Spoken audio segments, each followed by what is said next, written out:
ڕاکێشاو جێرەسە میوانەکەم ئامادەیە سەبارەت بە گرفتی ئارد لە نانەواخانەکان و دیارە باس لەوە دەکرێت ئەو ئاردەی لە بەشە خۆراک ماگانە پێیان دەکا زۆرجا باسەوە دەکرێت بە عملی نانکردن نایە. گفتوگوێم بابەتە لەگەڵ بەکر سەدیق خاوەنی نانەواخانە دەکەم کە ڕاستەخۆ لەگەڵم دەبێ. کاک بەکر سڵاوت لێ بێ و بەیانیت باش، زۆر سپاس بۆ ئەوەی لەگەڵ ئێمەدا بەشداری. من یەکەم جا بۆ گرفتە دەست پێ دەکەم ئەستا زۆرجا دەبیستین کە دەڵێن ئەو ئاردەی بەشە خۆراک کە دەگاتە دەستی ئێوە بە کەڵکی نانکردن نایەت. ئایا ئەمە تا چێنێ دروستە؟ باسی ئەم گرفتەمان بۆ بکەیت. بەڵێ زۆر سپاس بەیانی هەموو لایەک باش، بەیانی بینەرانی ئەنارتی باش. بەنسبەت پرسیارەکەتەوە بەڵێ بێگومان ئەو ئاردەی کە لە بەشە خۆرازی ماگانە ئەدرێ بە هاوڵاتیان کوالیتیشی ئەوەی نییە کە بەکار بێت بۆ نان و بۆ بەتایبەت نانی نانەواخانە و نانی فڕنەکان، چکە لە ڕێی کوالیتیەوە ئاردێکی باش نییە و ناشتوانێ و ئیشەی پێ بکەیت ببێتەوە بە بەدیلی ئاردە تورکیەکان یا ئاردە ڕووسیەکان، نەخێر ئاردێکی گونجاو نییە بۆ ئیشکردنیە. زۆر باش. کاتە ئێوە ناتوان بەپێی پێویست سوود لەو ئاردە وەربگرین کە دەدرێ بە هاوڵاتیان لە کاتی بەشە خۆراکدا. ئایا گرفتەکەی چییە؟ ناکرێ بەنان، تامی باش نییە، کوالێتەکەی کێشەکەی لە چیایەوە تۆ وا دەڵێیت؟ گیان بەڵێ وڵات کێشەکانی زۆرنەوە ئاردە هەم لە ڕووی وەکوتم لە ڕووی کوالیتیەوە گەنمەکەی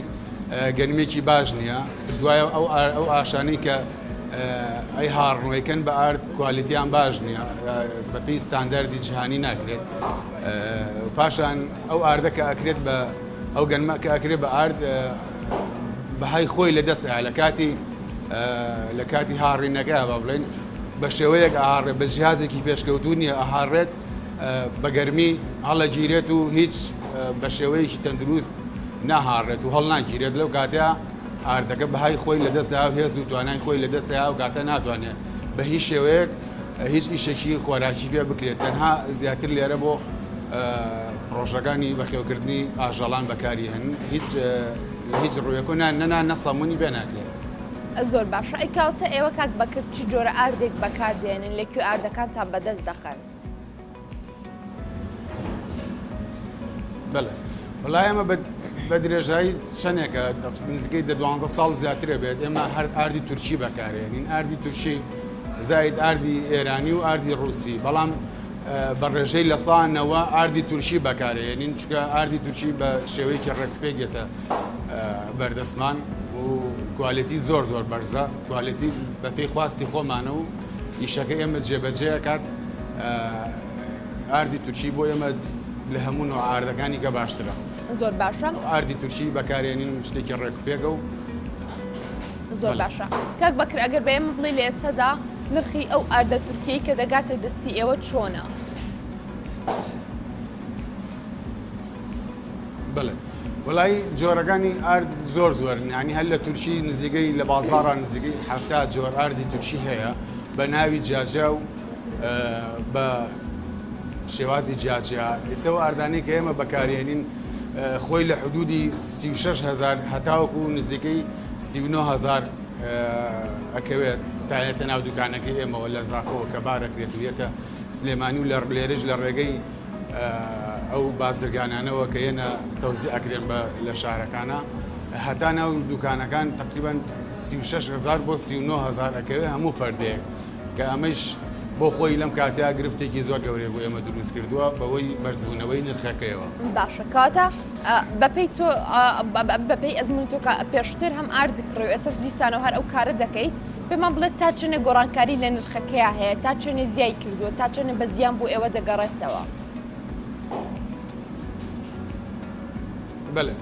بەنسبەت گۆڕانکاری لە نرخەکەیە بە ڕێژەیەکی زۆر یعنی ئەوسا بڵێن سەردەمێک کە ئێمە ئەم وەزنی 130 گرامان بۆ دانرا بوو لە ڕێی کۆمپانیای دروستکردنی دانەوێڵی سلێمانی کە ناسراوە بە عاشە 130 گرام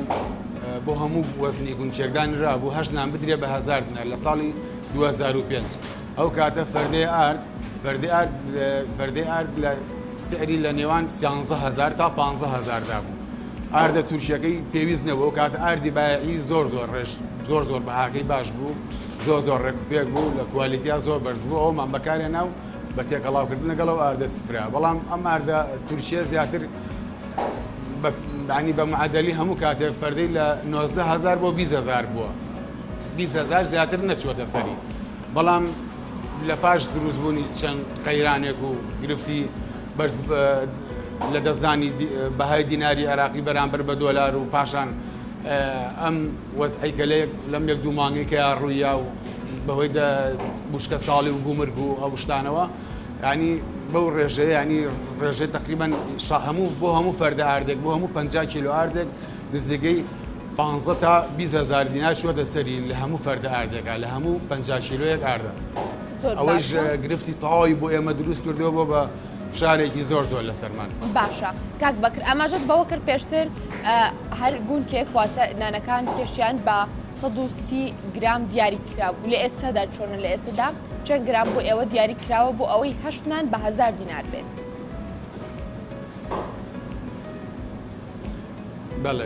بەڵێ ئەو 130 گرام دیاری کرابوو بەپێی ئەو لیژنەی کە ئەگەڕان بە سەرمانەوە یاخود قایمکامێت و ئاشا بەڵام ئێستا ینی شتەکە وای لێ هاتووە هیچ لە توانە و دەسەڵاتی ئەوان نیشانەما ئەوان ئەڵێ بڕۆ بچوشی گەرەوە بەڵام مهمە 8 نان بە 1000 دینار بێ ئێستا وەڵی نازان لە نێوان 80 گرامە 90 گرامە ینی هەر نانەوەخانەیەک بەپێی ئیشەکەی خۆی ئەیبڕێ ئێستا هەیە 100 گرامەی بڕێ هەیە کەمتر ئەیبڕێ بەعام بۆ بزانم 90 گرام دیاری کراوە بەڵام شتەکە نەبوو بە شتێک شێوازێکی ڕسمی و بە سەرمانە تەوزیع کرێ بەڵام ئەوان پێمان ئاڵێن ئێوە بە وەزنێک بپڕن کە زەرەر نەکەن ئەو وەزنەیش ئەوە گرفتی بۆ ئێمە دروست کردووە لێرەوە کە ئیشەکەی بە وەزنە بچووکە ئەو وەسایە لێیان ناتوانێت 80 گرام هەویر بکا بە دەستێەوە بیکا بە نان و بیا بە خەڵک دوایی لەوە ئەچێتە سەر مێزەکە هاوڵاتیان لێوە گلەیی لێکەن یەکسەر نانەکە بە حکمیەوەی کە بچووکە وەزنی نییە و واتە بەچاو ئەبینی کە نانەکە بچووکبووەتەوە ئەگەر عەزت نەبێت توانی نانێکی خۆتمان نیشان بێ ئەتوانی بەچاو ببینی کە قەبارەی نانەکە بچووک بووەتەوە تەنەکتر بووەتەوە بەسەر چاو محەممەد یانێک نامدەنە بەسەر چاو وەڵای ئێمە بڵێن ینی نانەوەخانە بۆ نانەوەخانە زیاتر ئەیگۆڕێ هەیە بچووکتر ئەیبڕێ هەیە گوێنایە دەڵێ بەس لەبەرەوەی کە ئیشەکەم تێک نەچێ وەساکەم خاونە بێتەوە مشتەرەکان گلەی نەکەن وەزنێکی وای بڕێکە بڵێن بتوانانی ئیشەکەی بەڕێک پێشی و بەسەرێکی بڕوا بڕێەوە بەڵام بەخوا ئەگەر بتێ لە وەزنێک کە حکومەت دایناوە لە خوار 100 گرام و لە 80 گرام و 85 گرام و 90 گرام ینی ئیشەکەی زۆر خاو کردینێتەوە بە کەڵشی ئەوە نەماوە بەڵام ئێمە تا حدێک هەر نەمانێشتووە بەو شێوازە بچوشی کەینەوە ئەم لەبەر هاوڵاتیان و هەمیش لەبەر ئیشەکەی خۆمان کە بە شێوازێک وا بێت کە ئیشەکەمان بۆ بکرێت